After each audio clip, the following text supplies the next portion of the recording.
Buenos días y bienvenidos a este nuevo webinar de la UPF Barcelona School of Management, en los que cada jueves tenemos como objetivo reflexionar sobre los principales retos del management y conectaros desde casa con nuestros expertos. Esta semana contamos con Alfons Cornella, fundador y CEO de Infonomía e Instituto Next y profesor del posgrado en Innovación y Design Thinking de esta casa, para hablarnos de los nuevos modelos de innovación en el mundo post-coronavirus. Antes de pasarle la palabra, solo deciros que podéis ir lanzando vuestras preguntas a través del apartado Preguntas y Respuestas que tenéis habilitado en la plataforma para que después de su presentación pueda ir respondiendo a todas vuestras dudas y consultas. También tenéis habilitado un apartado de chat para que durante la sesión os podéis ir presentando o podéis ir comentando cualquier cosa de vuestro interés. Muchas gracias y adelante, Alfons. Muy bien, muchas gracias. Bueno, ante todo, gracias a todos los participantes. El objetivo es unos 25 minutos a hacer una revisión de lo que creo que va a cambiar en términos de innovación. Algunas cosas van a seguir siendo igual y otras pues creo que van a tener un poco más de relevancia, y el objetivo pues, es compartirlo con todos vosotros. He preparado una presentación que vamos a utilizar durante toda esta sesión con el objetivo de que pueda quedar más estructurado.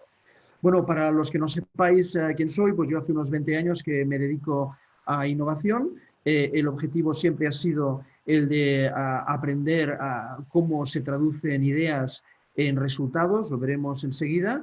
En estos momentos nos centramos más en intentar pensar el futuro más a medio y largo plazo.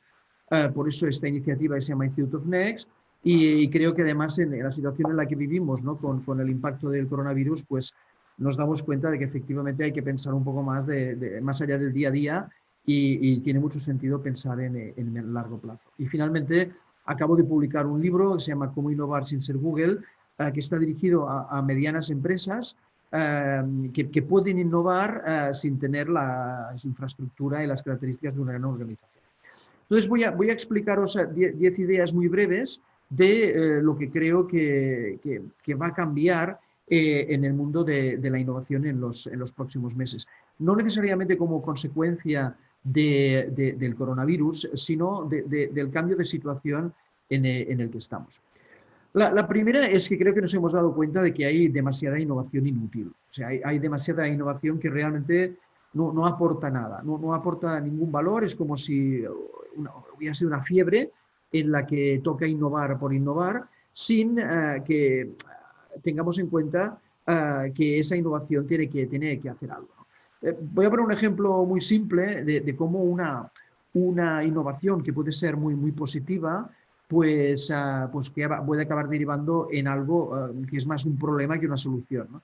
Todos conocemos los modelos de compartir bicicleta en las grandes ciudades del mundo. Esta imagen es de Pekín este verano pasado, en donde, pues efectivamente, como cualquier otra ciudad del mundo, pues veías las bicicletas en la calle, ¿no? Pero claro, esto es una solución a un problema de movilidad. Cuando las bicicletas empiezan a aumentar de una forma drástica y empiezan a allanar las calles, esto se convierte para los municipios en un problema. De hecho, algunas ciudades chinas tienen en estos momentos un esquema, un objetivo, que es sacar las bicicletas de la calle porque la gente no puede caminar. Es decir, que realmente hay que ir mucho más en cuenta con en qué aplicamos la innovación y intentar siempre buscar esa aportación de valor. Creo que es algo que va a cambiar en los próximos tiempos, el buscar innovación que realmente viene a responder a algo muy concreto. Otra cosa es el poder de la innovación frugal. Es otra idea, me parece muy potente, que viene de países como la India, algunos países africanos. Quizá uno de los mejores ejemplos históricos es el que se denomina la bombilla de los pobres, que es un invento realizado, creo que al principio, el primer ejemplo fue en Filipinas, en alguno de estos barrios extremadamente pobres, en donde a alguien se le ocurrió coger una botella de agua, hacer un agujero en el techo de la barraca y poner la botella llena de agua para que hiciera como un efecto lupa, ¿no? El efecto es que cuando pues, le da el sol, pues ilumina todo el interior de la barraca, ¿no? bueno, este que ha ganado múltiples premios en todo el mundo, es un ejemplo de cómo la imaginación humana pues tiene ese extraordinario poder de venir a resolver un problema y a veces sin prácticamente nada, ¿no?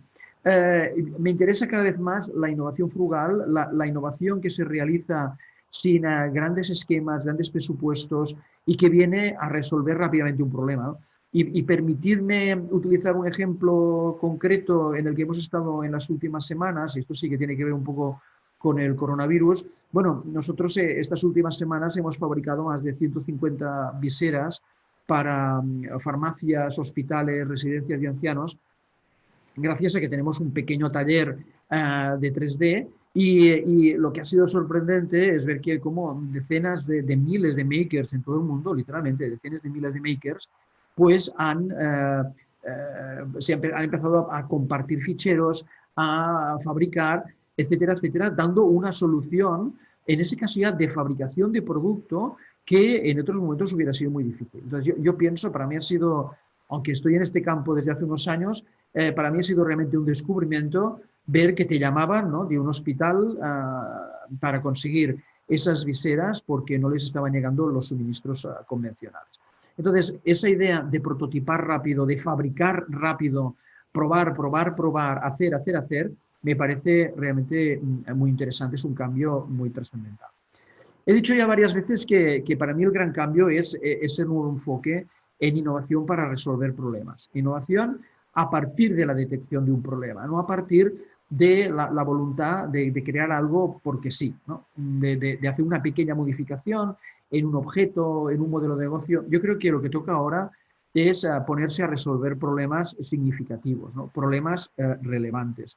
Yo siempre pongo el ejemplo del Dyson como un ejemplo que creo que es histórico de alguien que encontró un problema que no, digamos que no estaba bien resuelto, ¿no? El problema de cómo secarse las manos en un lavabo público. En el momento en que puedes utilizar un Dyson o los que han salido a partir de él, te das cuenta de que un problema aparentemente irresoluble tiene una solución. O sea, que todos habíamos abdicado del problema hasta que alguien viene y lo resuelve.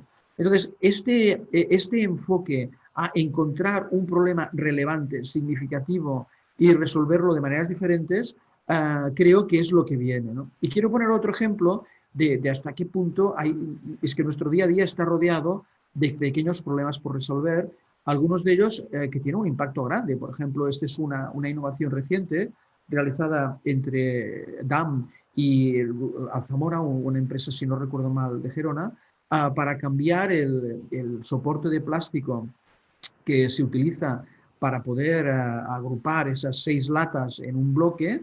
Ese soporte ahora es de cartón con un impacto medioambiental mucho menor. Es una innovación, si queréis, pequeña, pero es una innovación que viene a resolver un problema. No ya el problema de cómo llevar el pack, sino el problema posterior medioambiental que representa poner ese plástico digamos, en un circuito no resuelto y no reciclable. Tanto, digamos, la idea es que tenemos montones de problemas y vamos a necesitar aquí innovación frugal, pero también ciencia de la más profunda para poderlo resolver, ¿no? Por ejemplo, esta es una noticia muy reciente de un enzima que además se ha descubierto aplicado en grandes depósitos de basuras con grandes contenidos de plástico y que se han dado cuenta de que realmente digiere, ¿no?, el plástico y con eso podríamos cambiar drásticamente nuestro problema de acumulación de ese material tan perjudicial. Entonces, los próximos meses son meses de vamos a encontrar problemas relevantes, vamos a trabajar soluciones significativas. Para hacerlo tenemos primero que hacer minería de problemas, es decir, tenemos que detectar de forma sistemática los problemas. Esto siempre lo recomendamos a nuestros clientes o en nuestros talleres, empezar haciendo un análisis, un mapa de los problemas de todos los agentes que intervienen, especialmente de los clientes, pero también de los empleados, de los proveedores, de todos los que participan en el proceso.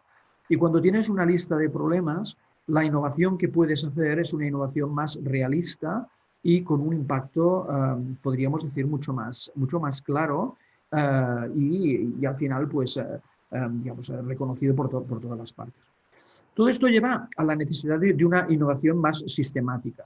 Es decir, no podemos seguir haciendo una innovación de se me ocurre algo cuando estoy en la ducha.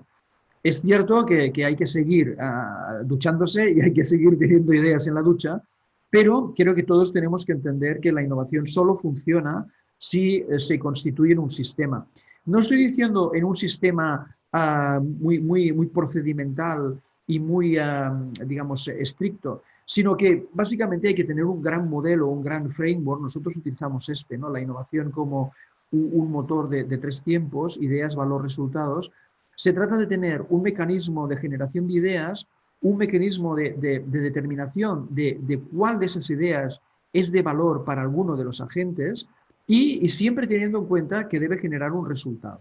Es decir, no puede ser una innovación porque sí, tiene que ser una innovación que tenga un resultado o bien económico o bien social, pero que permita que ese motor funcione constantemente. No voy a meterme más detalle en el modelo, aquí hay mucho que decir, pero sí que quiero centrarme en uno de los 3 puntos, que es la idea del valor, y creo que en los próximos meses, más aún de lo que hasta ahora habíamos hecho, vamos a centrarnos en ese componente de valor. Es decir, cómo la innovación que proponemos es de valor para alguien en una determinada situación. Aquí es muy recomendable ver cómo hemos aprendido mucho en los últimos años. Por ejemplo, este es un modelo lanzado hace 3 o 4 años por una consultora que se llama Bain, en la que, utilizando la metáfora de la pirámide de Maslow, organizaba en 30 elementos el valor que una persona espera percibir de un producto físico. O sea, esto es business to consumer, ¿no? Son las 4 capas: una funcional, que la cosa funcione, que me dé unos beneficios inmediatos, que responda a lo que estoy esperando del producto; una capa más emocional, que te dé diversión, componentes estéticos, recompensas, etc. Otro elemento más vital y un final, un elemento más trascendental. Yo creo que esto cambia la forma en que innovamos, porque antes de ponerse a innovar, antes de poner el foco en la idea, qué idea más bonita que he tenido, hay que ponerle el foco en cuáles son los elementos de valor que estoy cambiando con mi nueva innovación, con mi nueva aportación. La palabra clave aquí es ecuación de valor. Es decir, mi propuesta, ¿cuál es la ecuación de valor? Es una ecuación en la que permite, por ejemplo, consumir el café de una forma diferente, simplificando el proceso, ahorrando tiempo, con unos elementos estéticos y sociales mayores. Pues de ahí sale la Nespresso, por ejemplo. Voy a poner 3 ejemplos muy sencillos de la idea de que el valor hay muchas cosas que hacer en este campo. Por ejemplo, esta es una tienda de ropa de Sydney, en Australia, en la que, como ven, pues menos es más, ¿no? Es decir, esta es una innovación que va dirigida a un público, especialmente masculino, en el que lo que espera es que le digan qué es lo que se tiene que poner, no que tenga que hurgar en un catálogo de centenares de productos, perdiéndose precisamente en esa enorme diversidad. Entonces, la ecuación de valor de esta propuesta muy innovadora es menos es más, yo escojo por ti, ¿no? Esta otra, la propuesta de valor esto es una tetera. Yo creo que no he visto a nadie que tenga esta tetera que haga el té con esta tetera, porque al final es un producto estético, es un producto nostálgico. La madera es una madera que nos recuerde cómo eran las teteras de hace 40, 50 años. Realmente es un objeto de arte, ¿no? Pero es un objeto de arte que no se compra como un objeto de arte. Es un objeto de arte que se compra realmente pensando que estás comprando una tetera. Entonces, es un producto muy sofisticado que va dirigido a un público muy concreto y que se diferencia digamos, en su categoría de una manera muy, muy clara. Y otro ejemplo que siempre pongo del tipo de innovación que va dirigida con un mensaje dirigido más allá de lo puramente funcional o emocional, en este caso incluso más vital, es esta fantástica frase, ¿no?, de Patek Philippe, en la que dice que realmente un Patek Philippe, tú nunca posees un reloj Patek Philippe, sino que lo único que haces es cuidarlo para la siguiente generación, para las siguientes generaciones, me atrevería a decir. Bueno, vender un reloj como un objeto que trasciende al tiempo es sutil y es un ejemplo de cómo la ecuación de valor va mucho más allá de un objeto que mide el tiempo, o sea, no tiene nada que ver. O sea, es algo mucho más sofisticado. La sexta idea es que una cosa que hemos aprendido y que creo que habrá que poner más énfasis también en los próximos tiempos es que la innovación no va de ideas, la innovación va de ejecución, ¿no? La innovación va de tener instrumentos que permitan transformar esas aportaciones de ideas, de conceptos de valor, de lo que he dicho, ecuación de valor, a la realidad. No sé, que en realidad la innovación es duro, es un esfuerzo, es un proceso en el que toda la gente de la organización tiene que participar, pero no puede convertirse simplemente en un buzón de ideas, en un lugar en el que, mira, dejo aquí la idea a ver qué es lo que ocurre, ¿no? Sino que lo más importante en innovación es cómo se define un modelo por el que la gente que quiera innovar pueda hacerlo y pueda participar lo más posible en la ejecución de la idea. En este sentido, quiero comentar dos conceptos. Uno es, bueno, una idea que lanzó en su momento Adobe, una empresa del sector informático, que se llama Kickbox, y que consiste, creo que está muy bien explicado en esta caja roja, con esta etiqueta que pone abrir en caso de idea, ¿no? Entonces, lo que ellos proponen es que en lugar de poner una idea en un papel y ponerla en un buzón, lo que haces es levantas la mano y dices, oye, tengo una idea, y entonces te dan la caja roja, y en la caja roja hay todas las instrucciones de lo que tienes que hacer para llegar a proponer algo que pueda ser prototipable. Es decir, que participes, por tanto, en el proceso de ejecución hasta llegar al punto en el cual casi podríamos empezar a pensar si tiene sentido hacer un prototipo, ¿no? Y la segunda idea es, y una vez ya tienes claro qué puedes hacer como prototipo, lo siguiente es todos los procesos de las aceleradoras de hardware, ¿no? Por ejemplo, pongo aquí una muy conocida que se llama HAX. Pudimos visitarlas en China y es muy espectacular ver lugares en los que se traduce pues, una propuesta de un nuevo producto en algo físico en muy poco tiempo, con personas muy capaces, thinkers, ¿no? Personas que son capaces de trabajar con objetos, mezclar software y hardware y acabar haciendo un producto realmente muy rápidamente. Por lo tanto, la innovación será cada vez más prototipaje rápido, tanto determinación de un problema en el mercado, análisis del valor para quién tiene que ser dirigido y de qué forma, y tercero, con un prototipaje rápido. Yo apuesto que a través de aceleradores de hardware. Yo creo que una de las cosas que va a aumentar más en los próximos meses en todo el mundo, no ya en China y en Estados Unidos, que ya es muy claro, sino en el resto del mundo, son los aceleradores de hardware. La séptima idea es el gran reto de la innovación es llevarla al día a día. Es decir, no convertirla en algo que se hace, mira, cuando tengo tiempo o no sé, porque a alguien se le ocurre lanzar un proyecto de innovación, sino que parte de mi día a día es innovar. No es algo que tengo que hacer aparte de mi trabajo.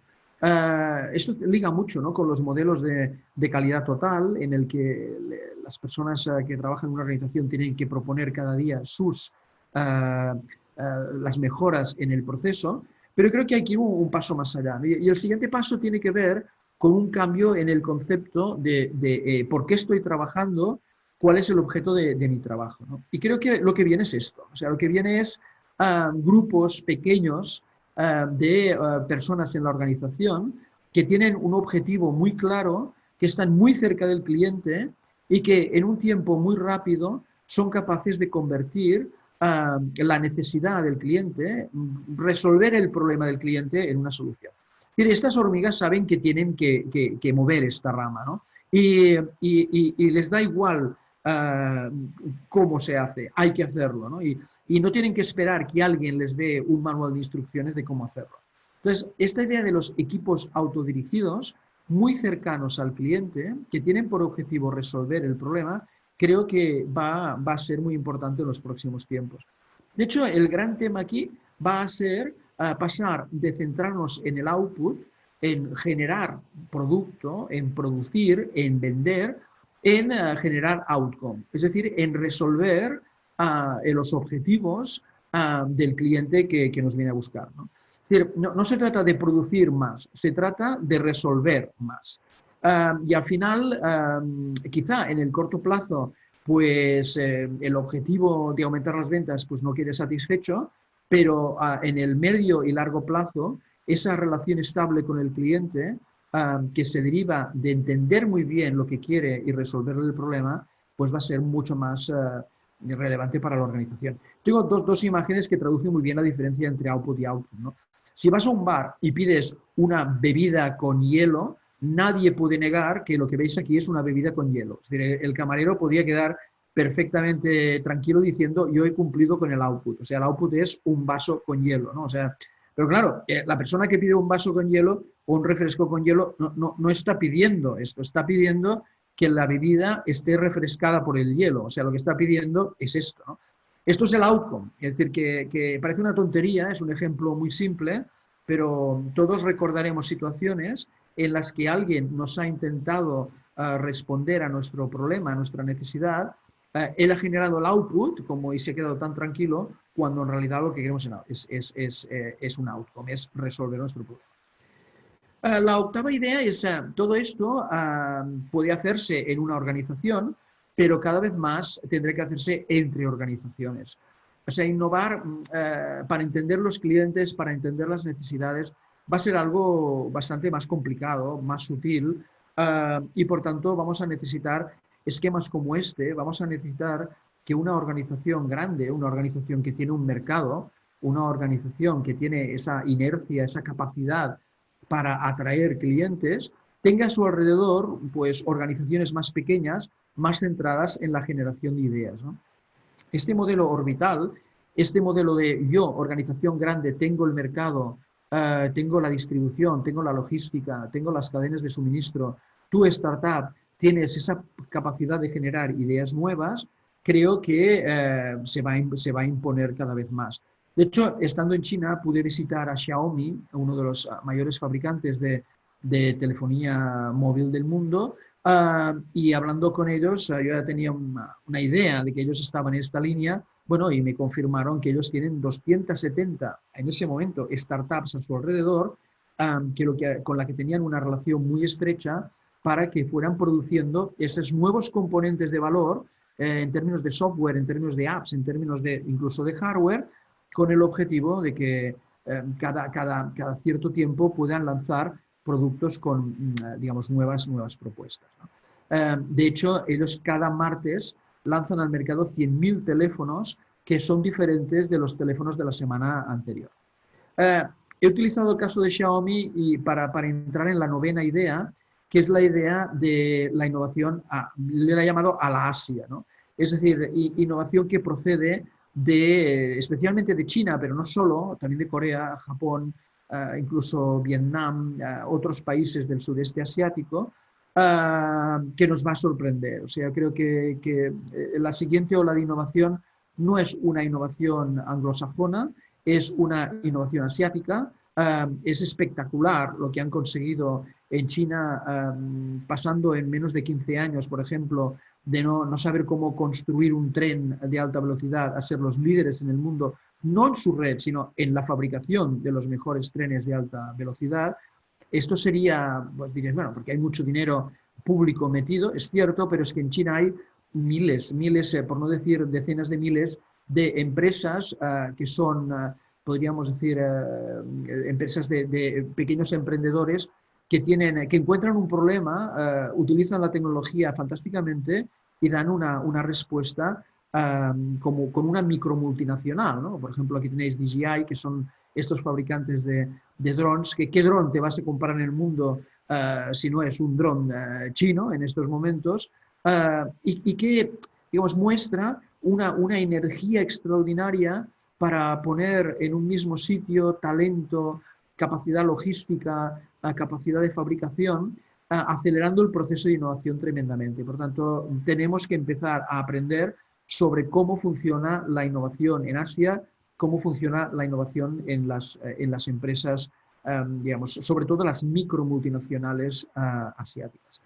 Y finalmente, la última idea es incluso ya más a medio plazo, hay un gran cambio en innovación que es la incorporación de la máquina inteligente en el proceso de innovación. O sea, hemos creído siempre que la innovación es el resultado de la mente humana, la creatividad es algo que ocurre en nuestro cerebro, estoy totalmente de acuerdo, pero tenemos que empezar a ser un poco más humildes y empezar a utilizar inteligencia artificial para generar nuevos conceptos, ¿no? Quizá lo más parecido a esto que tenemos en la actualidad es el diseño generativo, ¿no? El diseño generativo consiste en unos elementos de software que una vez les das unas reglas estructurales, va generando modelos, de hecho miles de modelos, con propuestas alternativas a la propuesta realizada por un humano.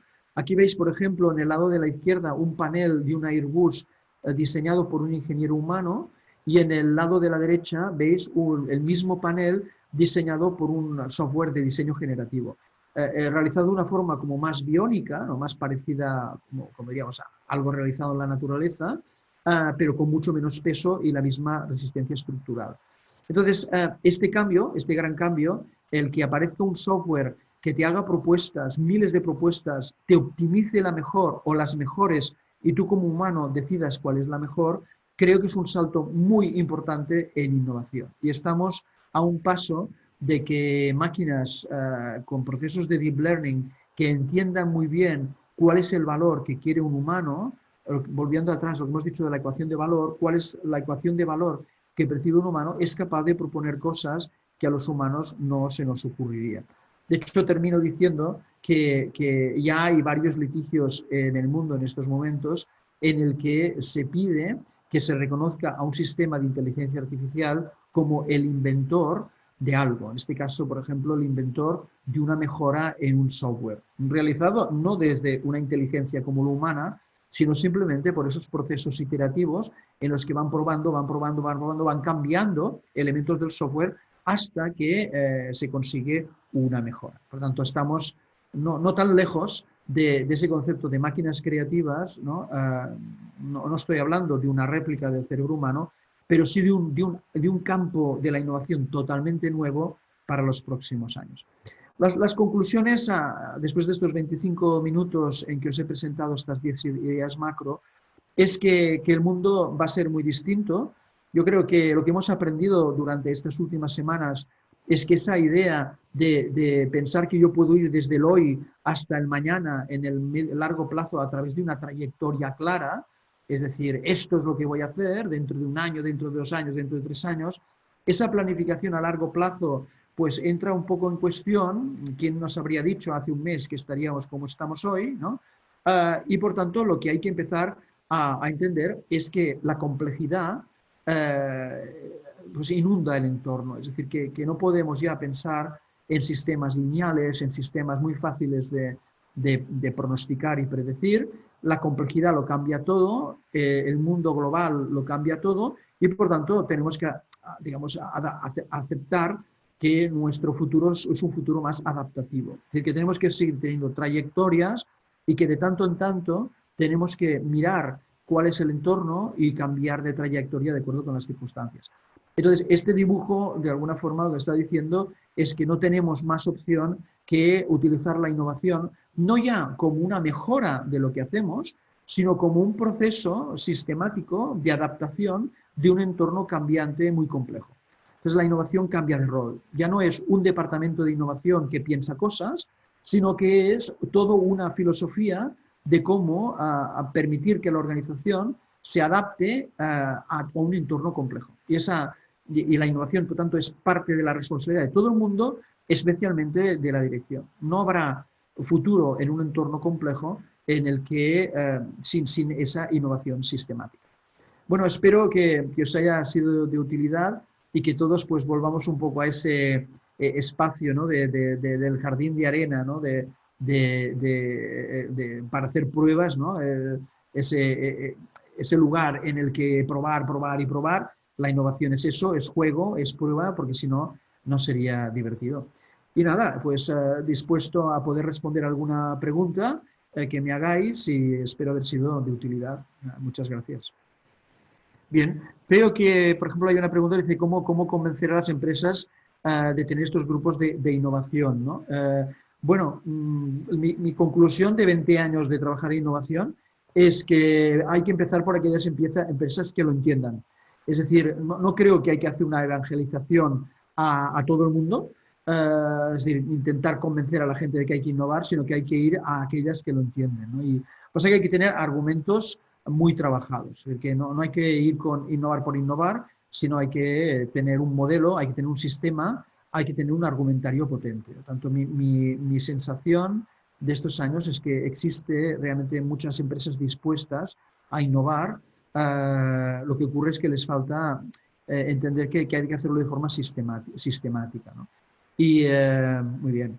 Dice, otra pregunta es cómo el comercio local, cómo tendría que innovar, cómo será el retail post-coronavirus. Pues no lo sé. Es un sector que va a quedar especialmente tocado.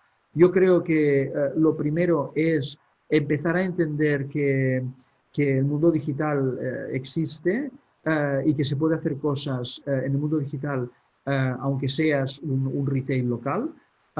Se ha visto, por ejemplo, estos días, ¿no? Cuántos restaurantes no han abierto las puertas y, sin embargo, han seguido produciendo para distribuir comida directamente a las casas. Yo creo que hay que centrarse en encontrar una mezcla del mundo digital y el mundo presencial. Y si estás en el mundo presencial, realmente tienes que ser muy, muy singular. O sea, uno de los sectores que van a tener un reto mayúsculo va a ser el sector del retail. Va a haber un antes y un después y yo creo que vamos a ver muchas pequeñas operaciones de retail que desaparecen, pero también algunas que se significan respecto a un entorno demasiado parecido los unos por los otros, ¿no? Alguien me pregunta sobre atalayas, sobre tendencias en innovación. Yo diría que hay un problema en innovación, que es que hay algunas metodologías que se han convertido como en dominantes en el sector, ¿no? O sea, todo el mundo habla de design thinking, parece que no haya nada más, y yo, por tanto, lo que recomiendo es más, digamos, fuentes un poco más generalistas. Hay distintas revistas a nivel internacional, sobre todo centrarse en la búsqueda de nuevos modelos de negocio. Esto no va de producto, va de nuevos modelos de negocio, ¿no? Y hay distintas publicaciones, que sé, Fast Company es una, por ejemplo, muy conocida, pero si uno va, por ejemplo, a Google y pone simplemente New Business Models, Innovation, encontrará decenas de fuentes, ¿no?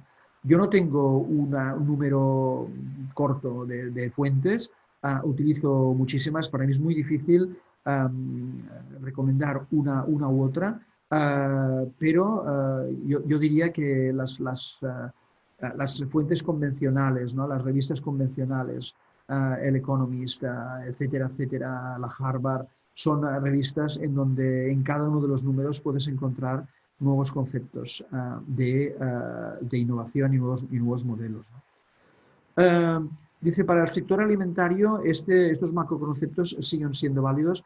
Yo creo que el sector alimentario depende, ¿no? Porque hay una parte de la compra del día a día en la que quizá no hay que esperar mucha innovación, más que una innovación de formatos, de packagings y poca cosa más.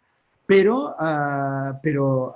si vas un poco más a la fuente, tenemos un gran reto en las próximas décadas, que es la de cómo conseguir alimentar a más millones de personas en el mundo. Por tanto, hay que concebir nuevos productos. Y yo creo que la innovación va a estar más en el sector agroalimentario, es decir, en cómo ideamos nuevas fuentes de alimentos y especialmente de proteínas, y ahí se va a acabar derivando en productos que vamos a encontrar en los supermercados, ¿no? Pero yo creo que la innovación hoy en el sector alimentario la tenemos que encontrar más hacia la fuente, ¿no?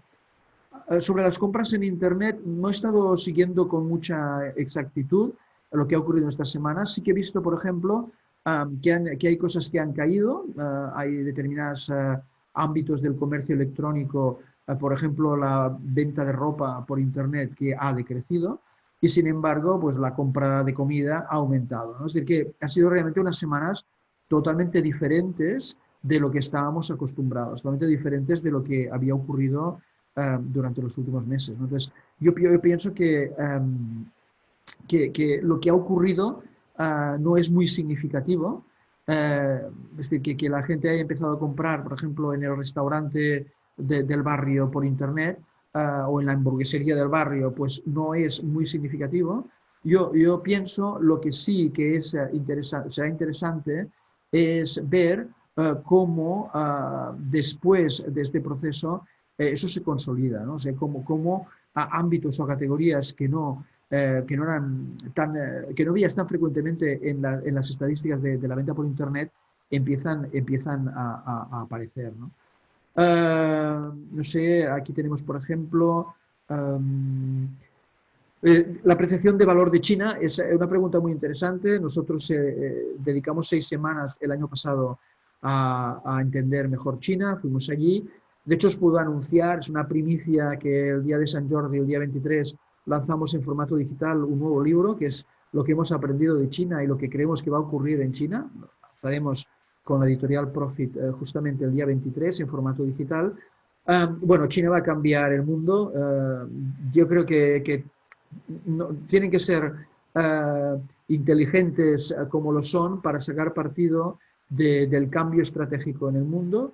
Yo creo que todos nos daremos cuenta de que China no es una fábrica de productos baratos. China es, digamos, un conglomerado enorme de innovación, capacidad de fabricación, recursos económicos, empresarios de primera línea. Realmente es un gran conjunto de creación de valor y yo creo que el interés por China, por aprender lo que están haciendo, va a aumentar muchísimo y un mensaje que puedo dar especialmente a los jóvenes que pueden estar oyendo esta presentación es que si antes pensabas que tu futuro pasaba necesariamente por pasar un tiempo en Europa o en Estados Unidos, mi recomendación es que empiecen a poner en la agenda, arriba de todo, pasar un tiempo en Asia y especialmente en China. Yo creo que los chinos lo van a hacer. Me arriesgo a decir que un elemento fundamental de los próximos meses es el lanzamiento de la vacuna del coronavirus. Y si China es estratégicamente tan hábil como encontrar la vacuna antes y regalarla al mundo, ese será uno de los hechos históricos más importantes de este siglo y puede cambiar de forma drástica la percepción que se tiene de China, especialmente en Europa, y llevar a un nuevo tipo de alianza, ya no comercial, sino más desde la innovación entre Europa y China. Dice, ¿va a haber cambios estables también en la educación? Espero que sí. Yo creo que la innovación es uno de los sectores, la educación, perdón, es uno de los sectores más innovadores. Siempre se me dice o se me pregunta por qué no hay innovación en educación. Y digo, pues está lleno, o sea, que he dedicado tiempo a observarlo. Hay montones de innovadores, experiencias innovadoras en todo el mundo y en nuestro país también. Y creo que el descubrimiento por miles de familias de que es posible esa educación desde casa, pues, y que el propio sistema educativo lo haya contrastado, pues nos va a llevar a, digamos, a una introducción del modelo de educación a distancia en el día a día de las escuelas, ¿no?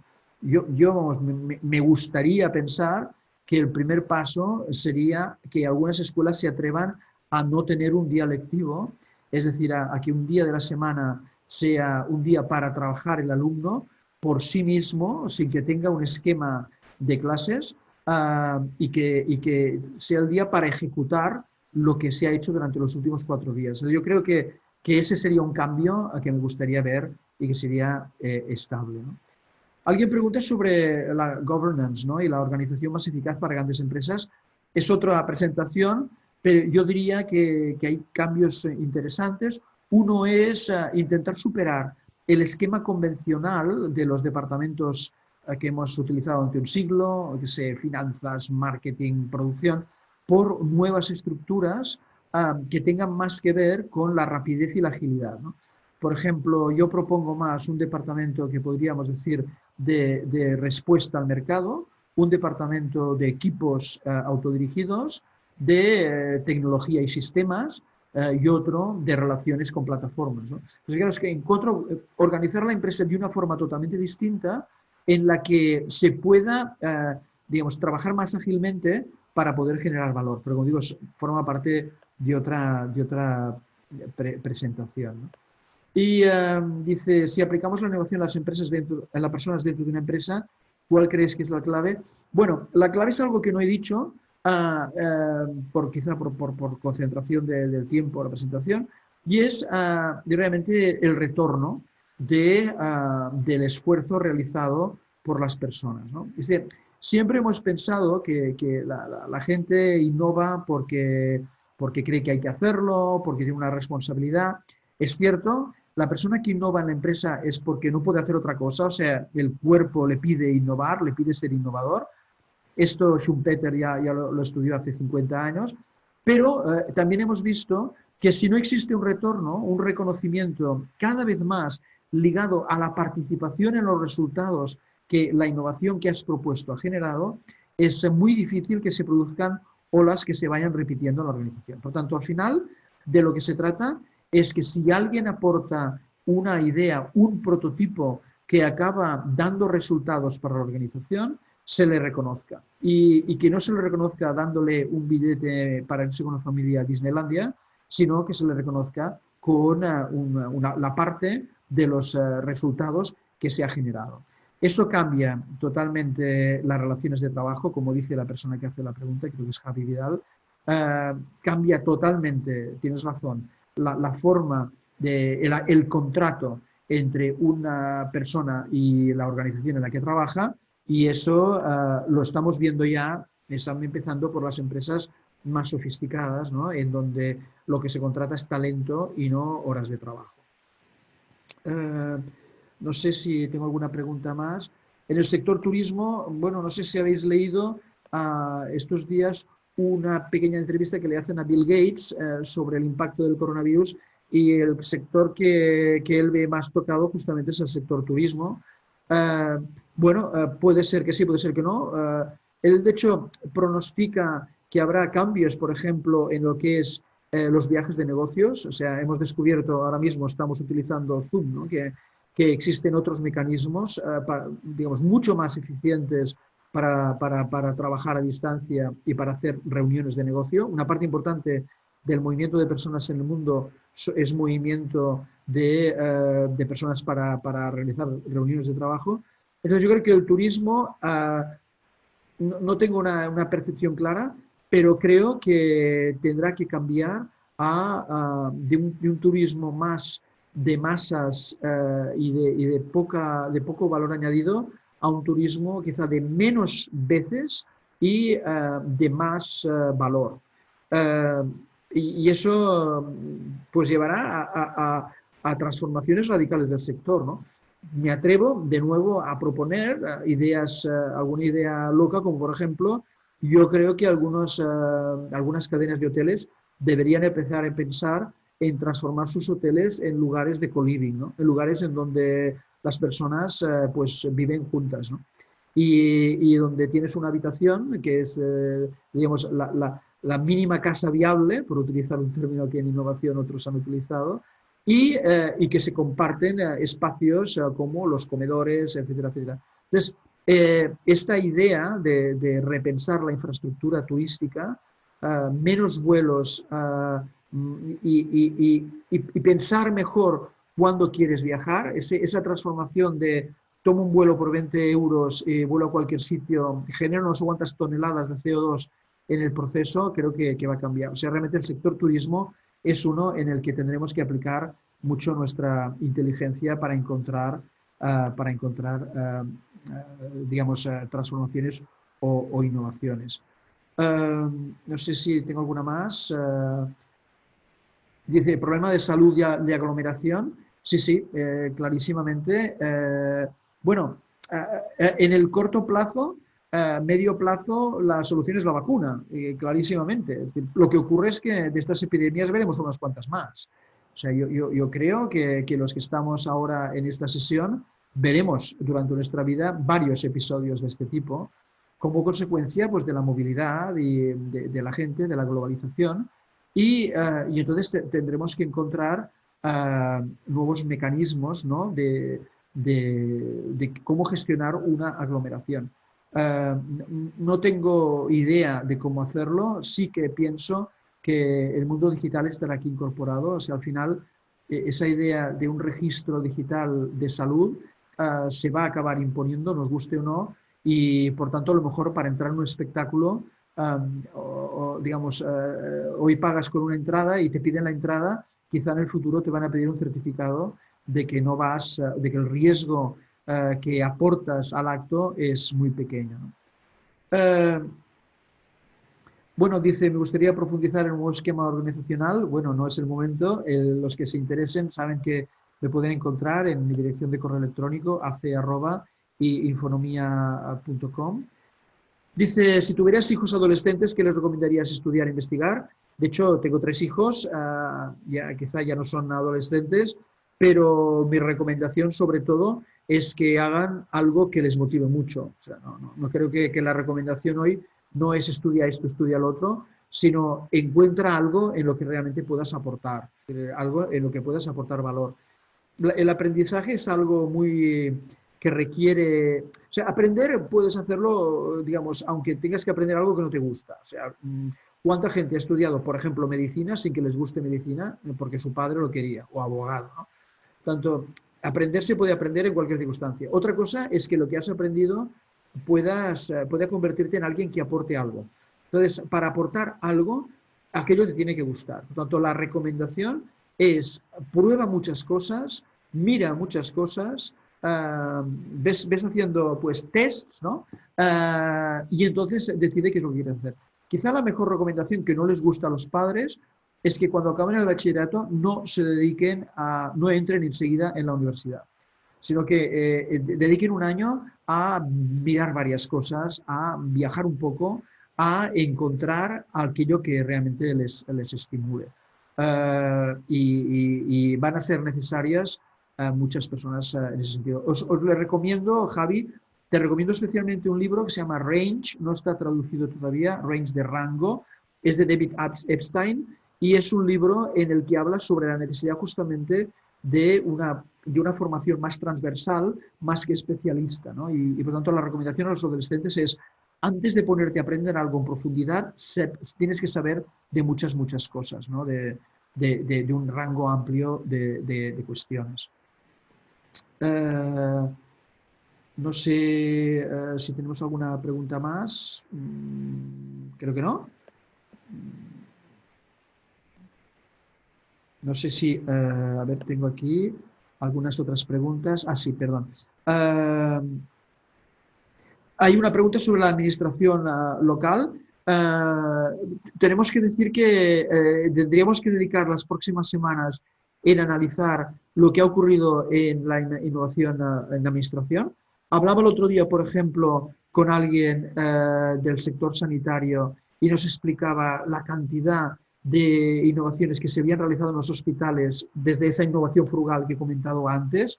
Es decir, que realmente hay muchas cosas que hacer y podría incluso pedir, ¿no?, que una cosa que vamos a pedir todos es menos burocracia. O sea, hay que reducir los procesos administrativos para hacer que las cosas sean más rápidas. Entonces, vamos a necesitar mucha innovación en la administración pública local para conseguir la reducción de la burocracia. Hay muchos elementos digitales a incorporar, pero sobre todo repensar los procesos para que sean mucho más simples, ¿no? Dice, me ha gustado mucho la foto de las hormigas. ¿Qué perfiles profesionales deberían tenerse en cuenta para tener un buen equipo de innovación? Bueno, no es un tema de perfil profesional, es un tema de rol. Es decir, no es tanto qué sabes o qué has estudiado, sino cuál es tu rol en el equipo. Hay un rol del que anima, hay un rol del que observa, hay un rol del que cuestiona. Es decir, que las personas que deben tener un equipo de innovación son personas que tienen que traducen su capacidad y sus conocimientos en una determinada habilidad para llevar adelante el proceso de innovación. Entonces, de hecho, un taller que nosotros hacemos para encontrar el mejor equipo de innovación de una organización, al final utilizamos muchas metáforas de personajes, ¿no? O sea, todos necesitamos un Indiana Jones, pero al mismo tiempo necesitas, alguien que sea, pues, un Maverick, ¿no? Un gadget, ¿no? El inspector gadget, que sea la persona que sabe hacer prototipos, pero necesitas el financiero, necesitas el tío Gilito. Necesitas una serie de roles más que de profesionales. Por lo tanto, no va de conocimientos, va de habilidades, ¿no? Bueno, aquí es muy interesante, dice, ¿cómo aseguramos que distintas iniciativas de equipos innovando ágilmente acaben resultando mínimamente armónicas, ¿no? Dice, un grupo de jazz más que un grupo de gatos gritando y maulando, ¿no? Bueno, es muy interesante. Pienso que hay metodologías, ¿no?, como la Agile concretamente, que tienen una cierta estructura, pero volviendo a lo que he dicho antes, para que un grupo de innovación funcione, las personas tienen que estar muy bien escogidas, ¿no? Y hay que hacer no sé qué, ponte tú aquí, ¿no? Ponte a innovar y ya está, sino que hay que escoger personas, o sea, desde la perspectiva del equipo. No es algo fácil, y lo que sí que puedo decir es que la voluntad de participación tiene que ser importante, y el ego tiene que ser el mínimo posible. Entonces, empieza a haber metodologías de cómo escoger ese grupo mágico, ¿no?, de personas que, como dices muy bien, de forma armónica son capaces de trabajar. No puedo responder aquí con más detalles, ¿no? ¿La crisis del coronavirus puede ser una oportunidad para Europa? Espero que sí. No sé si tenemos las personas adecuadas para hacerlo. Me interesa muchísimo lo que quiere hacer Italia de definir un grupo de expertos no políticos para repensar el país. Yo pienso que eso es lo que tiene que hacer Europa. Debería escoger un grupo de personas para repensar cuál es el rol de Europa. Me temo que no va a ser fácil de hacerlo y que además Europa al final es un club de estados, cada uno de los cuales intenta conseguir pues su mejor resultado para él mismo. O sea, hay un punto de egoísmo estatal aquí tremendo, y yo creo que Europa, lo que va a ocurrir es que se van a reinventar algunos europeos. Entonces, a mí me interesa mucho participar en esto, me interesa mucho participar en repensar Europa desde la sociedad civil, y pienso que también una cosa que va a ocurrir es la aparición de nuevos partidos políticos que no están hoy en el panorama europeo y que van a hacer propuestas para un grupo de jóvenes europeos que les interesa, digamos, sobrevivir en un entorno muy dominado por Estados Unidos y Asia. Bueno, hay decenas de preguntas. La verdad es que voy a dejar a muchas personas sin responder. Muy interesante, dice, soy abogada, reconozco que esta crisis ha hecho saltar por los aires mi plan de negocio. ¿Tiene alguna idea de hacia dónde puede ir la abogacía? He trabajado con algún bufete de abogados, y yo pienso que la abogacía hacia dónde va a ir es hacia la confianza. Es decir, la abogacía no va a ir hacia procesos, hacia resolver marrones burocráticos o a resolver la maraña legal en la que te puedes quedar sumergido sin darte cuenta. La abogacía va a ir de confianza. O sea, va a ir de tener una persona en la que confíes y que te ayude para seguir adelante. Y no solo en los momentos de marrones, sino en los momentos de consejo. Entonces, en general, es lo mismo que podría decir de la banca. O sea, la banca o se convierte en un generador de confianza y en alguien en el que yo pueda confiar para que gestione mis recursos. En el caso de los abogados, alguien que me ayude a gestionarme en un mundo legalmente muy complicado. Entonces, yo veo más abogados de corta distancia. Los procesos complicados ya los llevarán los grandes bufetes, pero los bufetes pequeños se va a convertir en un negocio de corta distancia y de confianza con las personas. Eso estoy absolutamente seguro. Dice, ¿cómo lograr innovación en el sector salud cuando los tiempos de ensayos clínicos son más lentos? Bueno, esta es una de las innovaciones que vamos a ver, ¿eh? Es decir, que yo creo que bueno, fijaros que hay ensayos clínicos en China, creo que hay 20 ensayos clínicos en estos métodos en funcionamiento, en el resto del mundo unos cuantos más. Es decir, que la situación cambia. Es lo que he dicho antes, o sea, cuando hay un problema es cuando hay innovación, es decir, es cuando tienes que venir a encontrar una respuesta. Entonces, el sector salud se va a encargar de exigir que haya una reducción en los tiempos de los ensayos clínicos. Va a ayudar mucho el software, ¿no? Y va a ayudar mucho las bibliotecas de moléculas y los procesos de simulación. Esto va a cambiar. Es que entramos en un mundo, en los próximos 10 años, me gustaría, si tengo salud, poder volver a ver esta intervención, porque es que de lo que vamos a hablar en los próximos 10 años no tiene nada que ver con lo que hablamos ahora. Y no por el coronavirus, sino por la necesidad de ser mucho más, digamos, eficientes y resilientes, de realmente resolver problemas. El mundo va a ser mucho más complejo. Leí hace unos días que a Stephen Hawking, cuando le preguntaron sobre cómo sería este siglo, si sería el siglo de la cuántica o no sé qué, él dijo, no, va a ser el siglo de la complejidad. Y estoy totalmente de acuerdo. O sea, vamos a un mundo más complejo y todos vamos a tener que ponernos a resolver las cosas mucho más rápidamente. Y volviendo a la pregunta, y en salud especialmente, más procesos más rápidos, más seguros y donde intervienen, digamos, grupos distribuidos por todo el mundo. Dice, ¿cómo hacer compatible la operativa del día a día con la innovación sin que ninguno de los dos planos se vea amenazado? Pues es un pacto. Es un pacto, yo diría que la mejor metáfora que puedo utilizar es una organización debería ser una moneda de dos caras. Una cara es de la ejecución del día a día y la otra es la búsqueda de nuevos modelos. Por tanto, explotación del negocio, exploración del negocio. Esto se sabe desde los años 60 con los artículos de James March.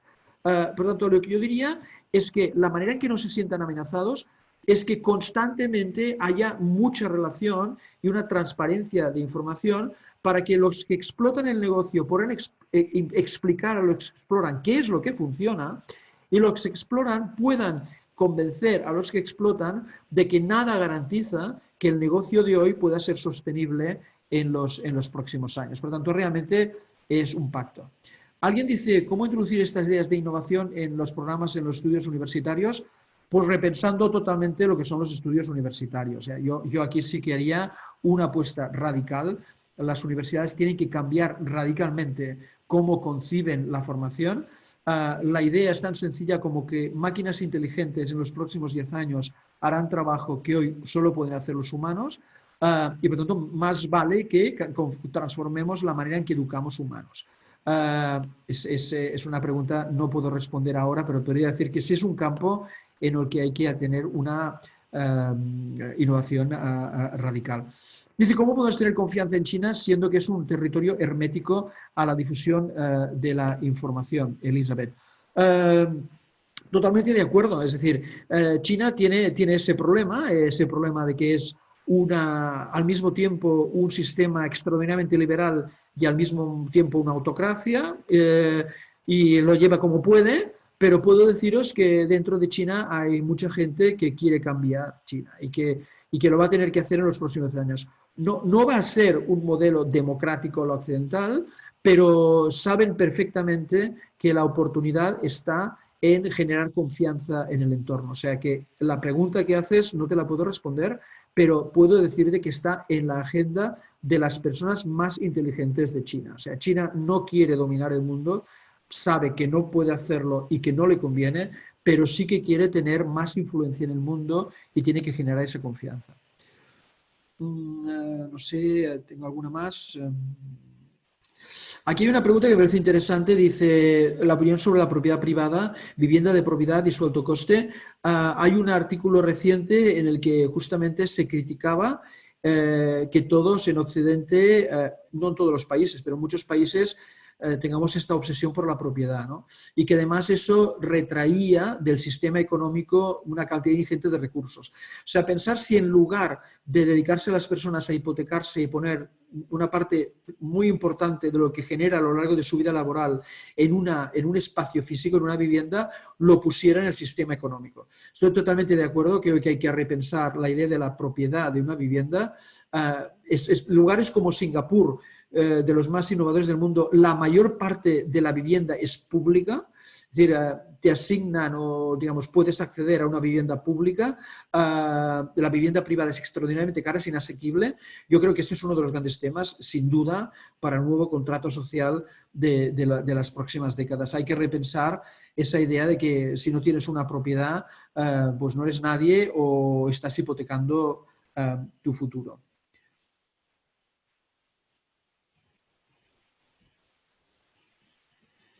Bueno, no sé, creo que debemos ir terminando.